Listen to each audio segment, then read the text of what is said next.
Ahí sí, ahí creo que estamos grabando nuevamente, que había hecho una pausita, y claro, quería buscar el sentido de acoplar, y dice aquí unir piezas o elementos de manera que ajusten perfectamente, normalmente haciendo que parte de uno entre en otro, ¿ya?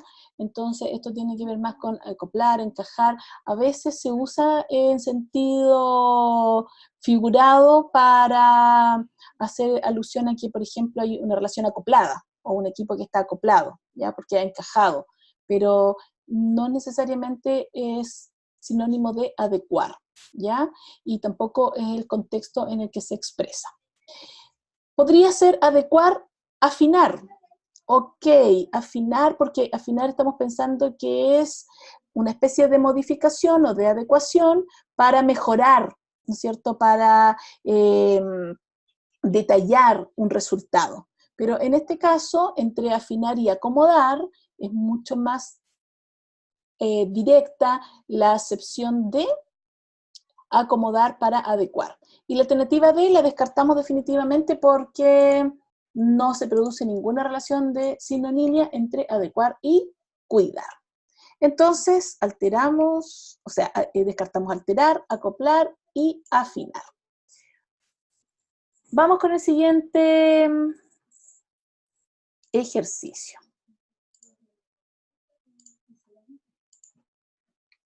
Ya, aquí tenemos un grupo de 3 conceptos relacionados. Lo primero que tenemos que entender es el contexto, porque mira, yo te quiero mostrar las alternativas, los ejercicios y sus alternativas por sí solos. Mira, fíjate aquí. Vamos con el primer caso de agrupados, ¿ya? Agrupados, apiñados, ¿ya? Tienen una relación de cercanía, ¿ya? Agrupados, esto es que está conformado de varios elementos. Apiñados son varios elementos, ¿ya?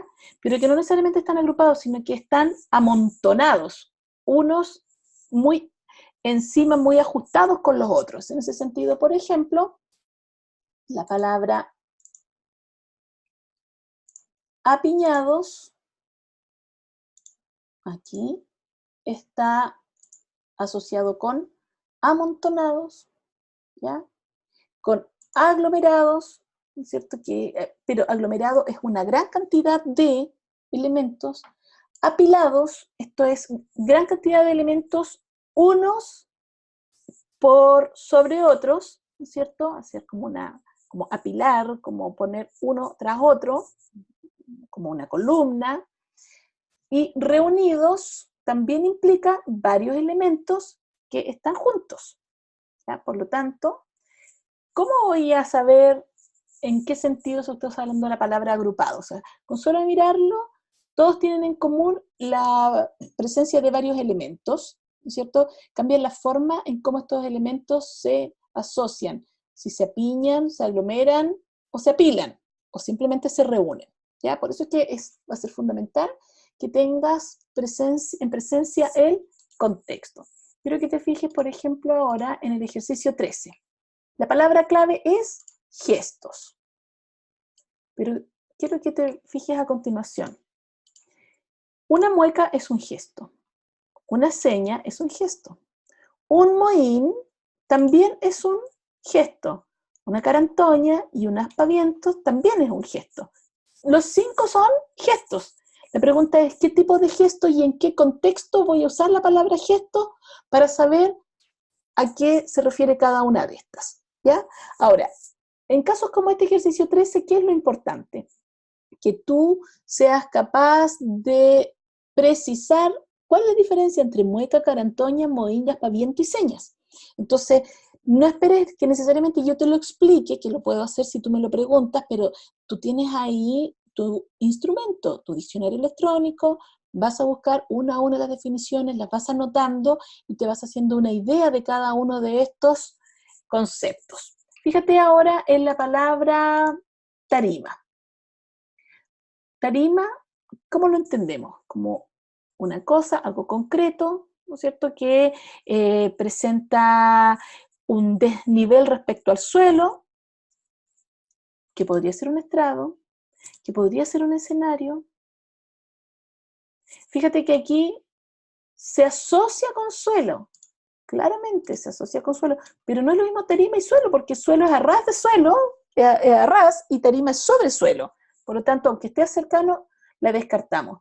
Andamio se elimina porque el andamio es colgante. Efectivamente, genera un desnivel, pero cuelga, y la tarima está anclada, ¿ya? Y mesa con tarima no son sinónimos, aunque en algún contexto podrías pensarlo o usarlo, pero no son sinónimos. Entonces, ¿qué necesitas tú en primer lugar? Como en todos los casos te lo he dicho, ir al contexto y entender de qué se está hablando. Vamos juntos, entonces, dice: los estudiantes se hallan agrupados en los asientos de las últimas filas, hablando entre ellos. Fíjate que aquí, si nosotros segmentamos, ya podemos hacer una comprensión de lectura que nos permita aproximarnos a las respuestas correctas. Los estudiantes se hallan agrupados en los asientos de las últimas filas, hablando entre ellos. ¿Dónde están los estudiantes? Lo más probable, como te he enseñado a hacer inferencias lógicas, es que los estudiantes se encuentren en una sala de clases, ¿ya? Ahora, los estudiantes agrupados en los asientos de las últimas filas están apiñados, vamos al ejercicio 11, están reunidos, están amontonados, aglomerados o están apilados. Inmediatamente, por contexto, podemos descartar apilados, porque no están unos sobre otros. Tampoco están aglomerados, porque tendría que ser una gran masa de estudiantes para que hubiese la presencia de aglomeración. Amontonados significa que están como echados uno por sobre el otro, al igual que apiñados. Por lo tanto, la única alternativa que se despeja como posible es reunidos, ¿ya?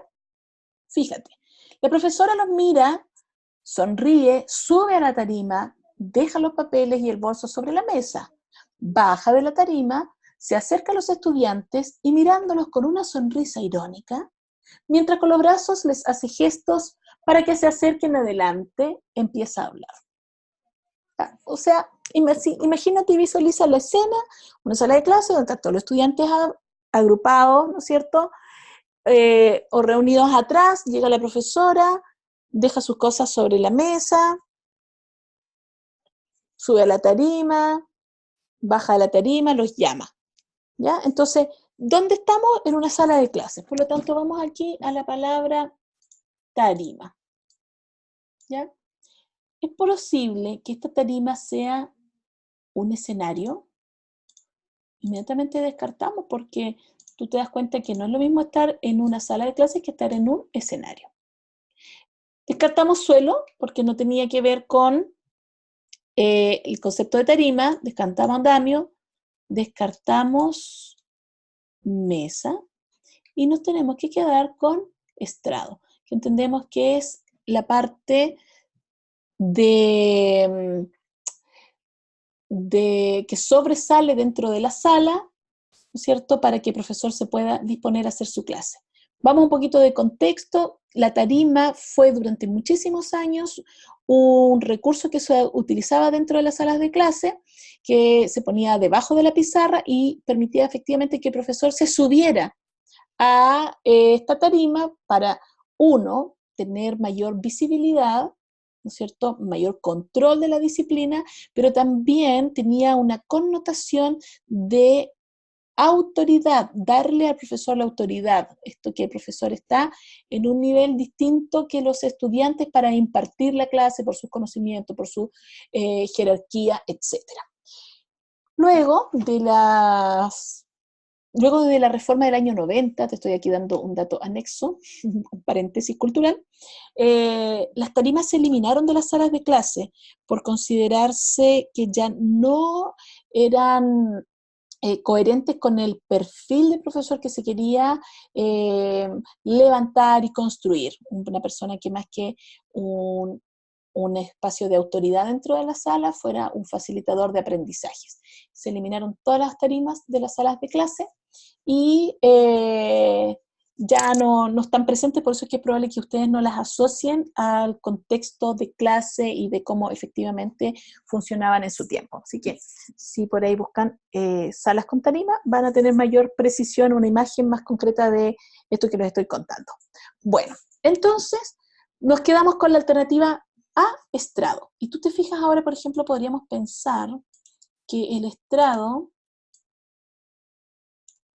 es un lugar de autoridad, lo podemos asociar tal vez al sistema judicial, donde todavía hay presencia de estrados, pero en este contexto no lo podemos asociar al sistema judicial. Podemos pensar comparativamente hablando, pero no tiene esa connotación dentro de este contexto. Por eso es que las palabras se asocian por sinonimia, pero también por sinonimia dentro de contextos.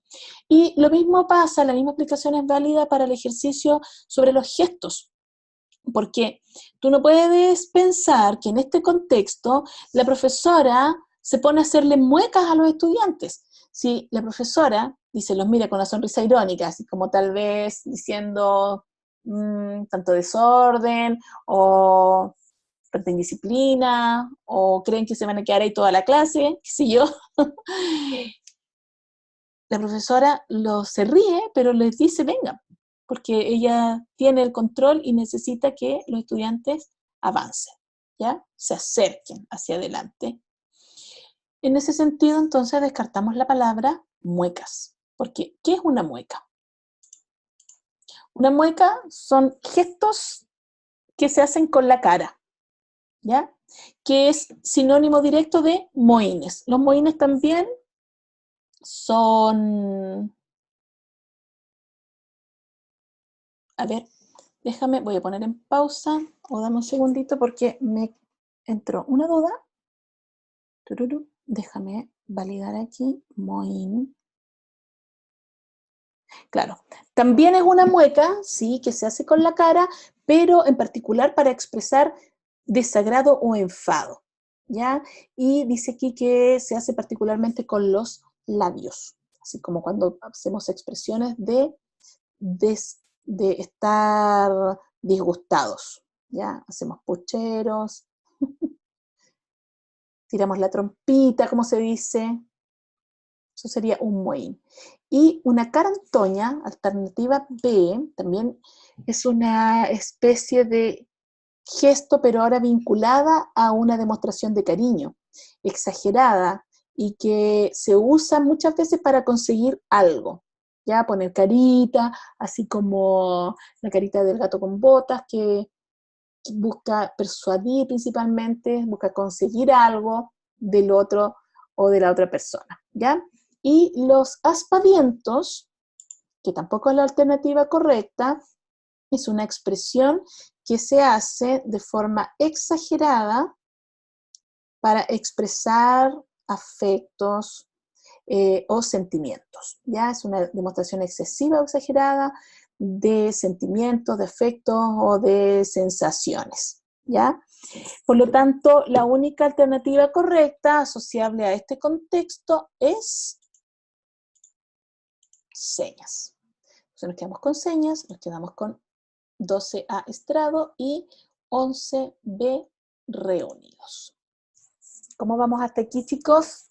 Vamos complementando las alternativas con algunos datos de conocimiento cultural. La idea siempre es ampliar nuestra biblioteca, siempre usar ese conocimiento previo que tenemos para poder entender. Mira aquí, el texto dice, colóquense de manera que puedan trabajar con comodidad y en forma individual, ¿ya? Entonces, ¿cuál es el contexto? ¿Ya? ¿De qué se está hablando? De acomodarse para trabajar de manera individual, ¿ya? Pero esa comodidad es en función al trabajo. Por lo tanto, déjame aquí marcar, la palabra comodidad la vamos a asociar con facilidad, ¿ya? Por la idea de trabajo, ¿ya? El trabajo se asocia mucho a la dificultad para desarrollar una idea, para desarrollar una actividad, para desarrollar un resultado. Entonces, en ese caso, nosotros más que agrado, ¿ya? Que podría ser, según el contexto, mira, colóquese de manera que puedan trabajar con agrado y en forma individual. Dentro de un contexto de clase es muy probable que un profesor le diga eso a un estudiante, pero no es necesariamente, en este caso, comodidad una acepción válida para agrado, sino que más bien para facilidad.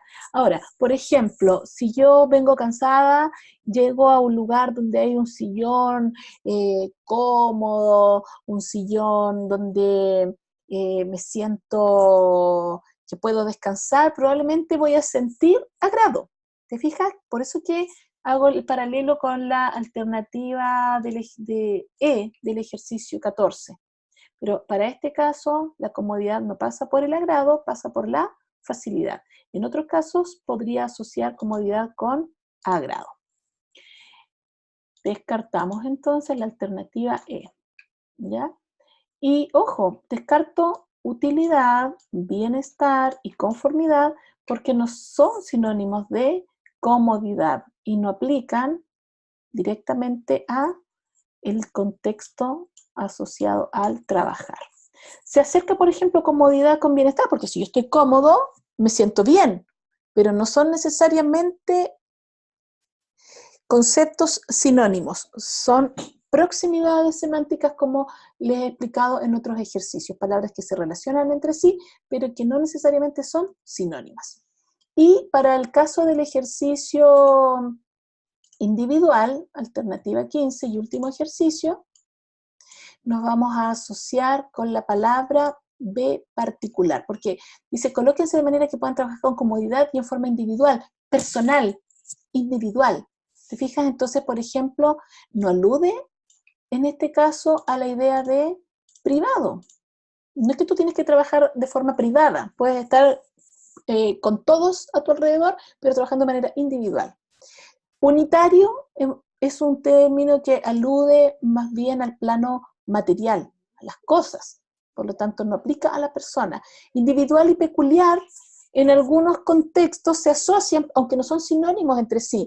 Cada individuo tiene sus propias peculiaridades o sus propias características, como lo hablamos delante. Y forma individual o íntima tampoco son sinónimos, aunque en otros contextos podrían ser palabras muy relacionadas, como por ejemplo, no quiere hablar de su propia individualidad o de su propia intimidad. ¿Te fijas? O sea, se podrían asociar, pero en otros contextos, no como en este caso, ¿ya? Y tampoco tiene que ver individual con íntimo, necesariamente ser un sinónimo. Bien, espero hasta aquí que te haya quedado claro. Vamos entonces a destacar la alternativa correcta para comodidad, facilidad, me avancé aquí, ahora sí, para comodidad, facilidad y para individual, particular. Vamos a hacerlo con todos los ejercicios anteriores. Agrupados, dijimos, ay, se me cambia, dame un segundito. Ahí, agrupados, reunidos, tarima, estrado y gestos, señas. Vamos a limpiar y vamos a, para adecuar, dijimos, acomodar,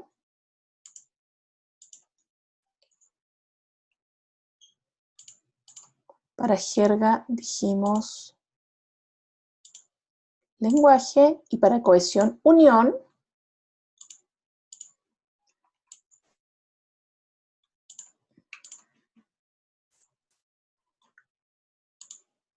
Para peculiaridades dijimos características.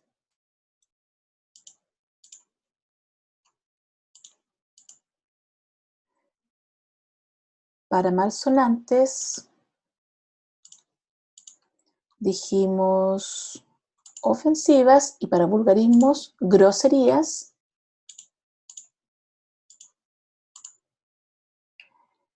Para cultos dijimos educados y para protocolar dijimos formal.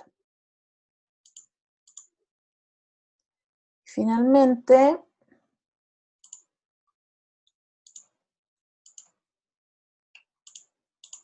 para tabúes, dijimos prohibidas, y para inapropiadas dijimos inadecuadas. Bien, ahí terminamos la revisión de estos 15 ejercicios. Probablemente las próximas veces no vamos a ir en el detalle uno a uno, porque la idea es que yo, como te he dicho en todas las clases, te muestre cómo debes tú resolver tus ejercicios, cuál es la manera que tienes que ir analizando una alternativa con otra, tienes que saber encontrar esas distinciones, yo te voy mostrando, pero la idea es que de aquí en adelante tú lo apliques y hagas este trabajo de poder resolver el ejercicio primero antes de ver la explicación y acompañarte de los diccionarios electrónicos para ir buscando las alternativas que desconoce absolutamente y vas anotando. Chicos, cuando yo empecé a hacer este trabajo, así lo hacía. Realmente fueron muchas horas y lo sigo haciendo porque no tengo ninguna pretensión de conocer todo el léxico de nuestro idioma. Sí tengo la pretensión de ampliarlo lo que más pueda, pero creo que no existe una persona en el mundo que conozca todas las palabras de un idioma. Pero sí tu deber en este momento como estudiante que va a rendir la prueba es entrenarte y ampliar tu vocabulario y usar las palabras nuevas. Por ejemplo, ya usted no le va a decir a otra persona, ya, pero no te pongas con esa cara, no hagas ese puchero, sino que le va a decir, pero no hagas esos mohines, y de esa manera introduces una palabra nueva, ¿ya? Cuando tú adviertas, por ejemplo, que estás en una situación donde te quieren convencer de algo y te hacen gestos, te ponen carita y tú le dices, por favor, deja de lado tus carantoñas porque no me vas a convencer de esa manera. Y así ya poco a poco empiezas a usar nuevas expresiones. Por ejemplo, cuando tú cuentas que una persona es muy exagerada por cómo se mueve, en vez de decirle ya, pero no le pongas tanto, le puedes decir, oye, deja esos aspavientos de lado, y así introduces nuevo léxico, nuevo lenguaje a tu cotidianidad. Bueno, entonces, para la próxima vez que realices ejercicios, recuerda siempre, siempre, siempre, siempre considerar el contexto lingüístico. Esto es fundamental. Oh, se me avanzó ahí. Ya sé lo que me pasó. Aquí. Esto es fundamental, considerar el contexto lingüístico, es decir, todo lo que se dijo antes y durante. Es fundamental, entonces, aquí activar la estrategia de, ¿cómo se llama? Acuérdate, lectura en red. ¿Ya? Eso te lo dejo ahí para que tú lo practiques. Otro elemento fundamental es que siempre, siempre, siempre te dediques de validar, te dediques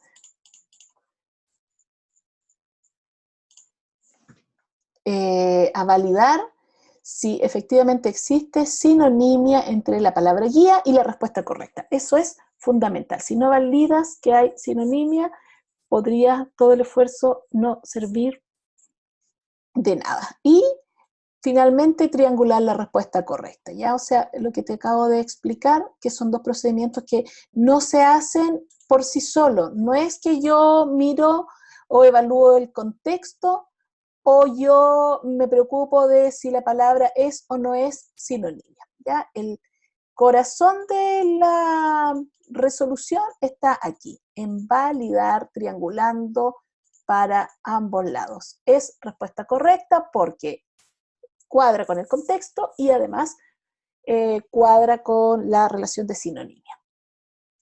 Si tú validas de esa manera, vas a maximizar las posibilidades de llegar a tu respuesta correcta. Vamos entonces recuerda que la ruta del éxito está en que actives tus conocimientos, los pongas en práctica y de esa manera desarrolles el aprendizaje. Quedo a tu disposición, dudas, consultas que tengas, como te he dicho, envíalas al grupo, no las envíes de forma personal. Sugiero que las envíes al grupo porque probablemente que esa pregunta la puede estar siendo útil para otras personas también. Así que así vamos construyendo en red, en equipo y sumamos información para todos. Claro que si por algún motivo no quieres hacerlo para el grupo, también me escribes directamente, no hay ningún problema, están todos los canales de comunicación abiertos. Ya mis estimadísimos y queridos protagonistas, mucho éxito, vamos que se puede. Recuerden conectar también a través de mi red social Instagram, que siempre ahí estoy activa y podemos seguir compartiendo información de interés. Si quieres también compartir esta clase con tus amigos, tus amigas que se están preparando de otras maneras o de forma personal para la PSU, cuenta con ello. La idea es que aquí hagamos comunidad y que todos se puedan beneficiar de este espacio que ha sido preparado con mucho cariño. Disculpen ahí aquellas situaciones que todavía no manejo. Les diré que también ha sido para mí un lindo aprendizaje. Han sido semanas de preparar porque uno en un principio lo visualiza, lo piensa. Ya pasar a la acción implica también aprender. Pero aquí estamos en ese proceso aprendiendo junto a ustedes. Así que muchas gracias por validar también esta oportunidad de aprendizaje. Quedamos atentos para la próxima clase, la clase número 3. Besotes, los quiero mucho. Y si quieren comentar, compartir, bienvenido sea. Nos vemos. A trabajar.